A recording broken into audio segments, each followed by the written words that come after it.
Assalamualaikum warahmatullahi wabarakatuh. Perkenalkan, nama saya Nisa. Saya perwakilan dari kelompok 9 mata kuliah Metodik Khusus PPKN. Nah, di sini kami mengambil contoh tema yang sudah dibagi sebelumnya, yaitu tema yang kami dapatkan ialah lembaga-lembaga negara Republik Indonesia menurut Undang-Undang Dasar Negara Republik Indonesia tahun 1945 tentang tata kelola pemerintahan dengan baik. Nah, di situ terdapat tujuan pembelajarannya. Yang pertama ialah harus bisa mengidentifikasi lembaga-lembaga negara Republik Indonesia menurut Undang-Undang Dasar 1945. Dan yang kedua, menyajikan hasil identifikasi tersebut, identifikasi lembaga-lembaga negara Republik Indonesia menurut Undang-Undang 1945. Nah, yang selanjutnya, siswa harus bisa menunjukkan nilai-nilai disiplin terkait fungsi dan kewenangan lembaga-lembaga negara menurut UUD 1945 sebagai bentuk sikap beriman dan bertakwa. Selanjutnya, siswa harus bisa menunjukkan sikap kebersamaan terhadap lembaga-lembaga di sekolah sebagai cerminan dari lembaga-lembaga negara. Yang pertama, siswa harus bisa menghargai nilai-nilai terkait fungsi kewenangan lembaga negara menurut UUD 1945. Yang kedua, bersikap peduli terhadap lembaga-lembaga di sekolah. Yang untuk dengan KI-nya, siswa harus mampu memahami, menerapkan, dan menganalisis pengetahuan faktual serta rasa ingin tahunya tentang kebangsaan dan kenegaraan. Adapun indikatornya yaitu mengedepankan kepedulian, menghargai, melakukan kewajiban, serta menghargai bentuk dan kedaulatan negara dan mensyukuri nilai serta fungsi dari lembaga-lembaga negara tersebut. Kami mencoba menggunakan metode pembelajaran yaitu kuis berantai jawab cepat secara online. Untuk langkah-langkah penerapannya, yang pertama yaitu guru menjelaskan materi yang akan dibahas. Selanjutnya, guru mengajukan pertanyaan yang berkaitan dengan materi yang akan dibahas. Yang selanjutnya lagi, siswa maupun siswi yang menjawab pertanyaan dengan cepat akan diberikan nilai tambahan. Yang terakhir, siswa yang telah menjawab pertanyaan diberikan kesempatan kembali untuk memberikan pertanyaan dan berhak menunjuk teman lain untuk menjawabnya. Assalamualaikum warahmatullahi wabarakatuh. Selamat pagi anak-anak. Semoga kalian sehat selalu ya. Tidak ada yang sakit. Walaupun di rumah kita harus tetap kreatif, produktif dan aktif. Baik, di mata pelajaran PPKMK hari ini, Bapak akan memberikan suatu materi yaitu keterkaitan tentang lembaga-lembaga negara Republik Indonesia menurut Undang-Undang Dasar tahun 1945. Materi ini udah kita bahas minggu lalu, jadi Bapak hanya sedikit mengulas ya materi minggu lalu. Yang akan kita pelajari ini adalah lembaga-lembaga tertinggi di negara Indonesia. Siapa-siapa saja yang termasuk lembaga-lembaga tertinggi di Indonesia.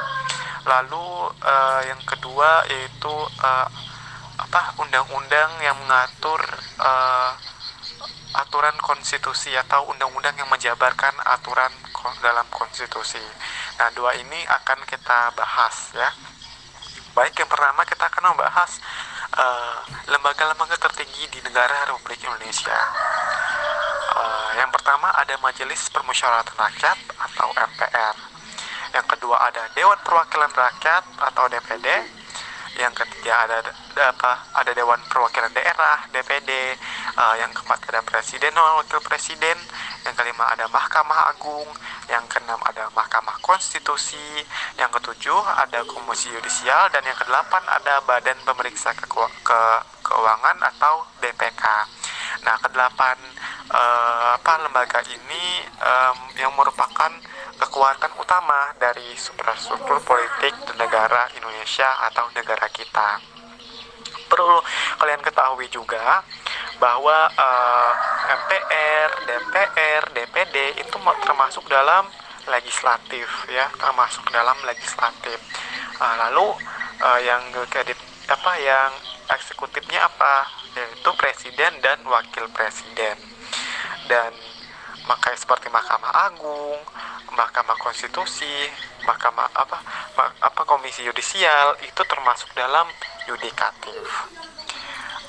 Selanjutnya kita akan membahas tentang aturan dalam konstitusi yang dijabarkan beberapa undang-undang.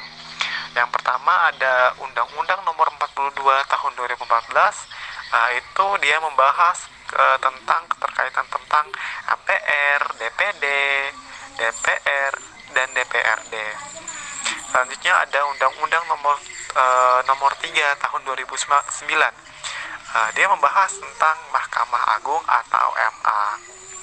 Ada Undang-Undang nomor 4 tahun 2014, dia membahas tentang Mahkamah Konstitusi atau MK. Ada Undang-Undang nomor 18 tahun 2011, dia membahas tentang Komisi Yudisial atau MK ya. Dan yang terakhir ada Undang-Undang nomor 15 tahun 2004, itu dia membahas keterkaitan tentang BPK atau Badan Pemeriksa Keuangan. Jadi mohon Anda hafalkan ya undang-undang yang Bapak sebutkan tadi untuk menambah wawasan kalian.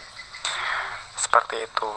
Mungkin itu sedikit penjelasan dari Bapak ya. Bapak lupa di sesi habis Bapak menjelaskan materi ini, kita ada mengadakan kuis ya. Nama kuisnya yaitu kuis berantai jawab cepat. Nah, ini merupakan kuis dimana untuk menambah nilai harian kalian ya. Caranya seperti apa? Yang pertama, Bapak nanti akan memberikan suatu pertanyaan kepada kalian semua ya. Nanti Bapak tunjuk satu orang terlebih dahulu. Lalu setelah misalnya ya, contohnya saya menunjukkan misalnya si A terlebih dahulu menjawab pertanyaan dari saya. Nah, ketika si A ini bisa menjawab pertanyaan dari saya, lalu saya persilahkan untuk si A ini memberikan suatu pertanyaan untuk temannya, baik A, B, maksud saya baik B, C, dan D, dan seterusnya, seperti itu. Paham ya?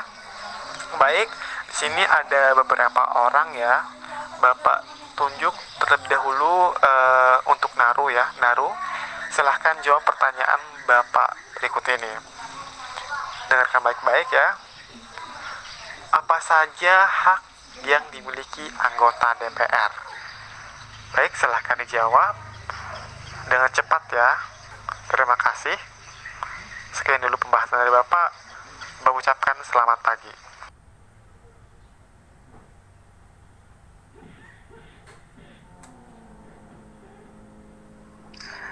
Selamat pagi Pak, baik saya akan menjawab pertanyaan Bapak.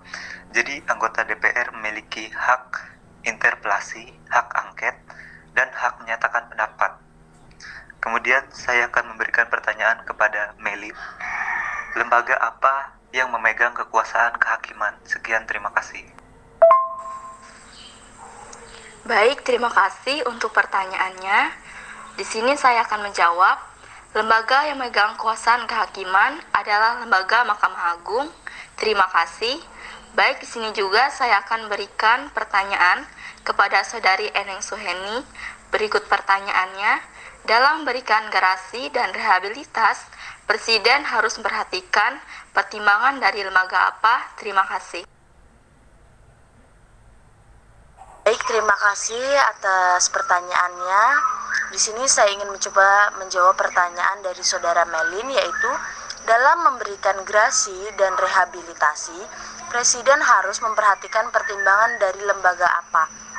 Di sini saya menjawab yaitu memberi gerasi dan rehabilitasi, yaitu bisa dengan memperhatikan pertimbangan Mahkamah Agung atau MA. Bisa dilihat dalam pasal 14 ayat 1. Nah, mungkin itu saja jawaban dari saya. Sekian dan terima kasih. Baik, Bapak rasa cukup ya pertemuan kita pada pagi hari ini. Terima kasih atas partisipasi kalian. Saya rasa pertanyaan dan jawaban Anda semua sangat bagus sekali ya. Perlu diapresiasi. Mungkin pertemuan kita cukup dulu ya sampai pukul 7.43. Bapak akhiri, terima kasih. Assalamualaikum warahmatullahi wabarakatuh.